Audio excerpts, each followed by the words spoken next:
বাসা থেকে বের হয়ে প্রত্যেকদিন সকালবেলা যখন অফিসের জন্য আসি তখন না ওই যে গাছপালা থেকে অক্সিজেন যে গ্রহণ করব সে অক্সিজেনের বদলে না কিছু ধুলা গ্রহণ করতে হয়। আমি পৃথিবীর কোনো দেশে শুনি নাই যে ধুলাবালু ঝাড়ু দেওয়া হয়, ঝাড়ু দিয়ে ধুলাবালু পরিষ্কার করা হয়, রাস্তা ধুলাবালুগুলো ঝাড়ু দেয়।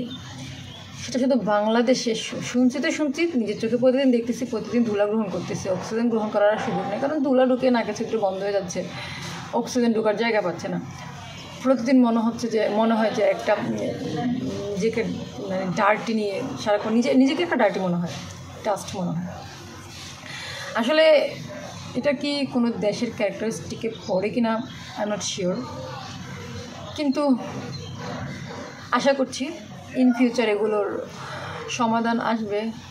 আদৌ কবে আসবে, ইন ফিউচার বলতে কত বছর পরে আসবে, সেটা হয়তো উপরওয়ালাই ভালো জানেন।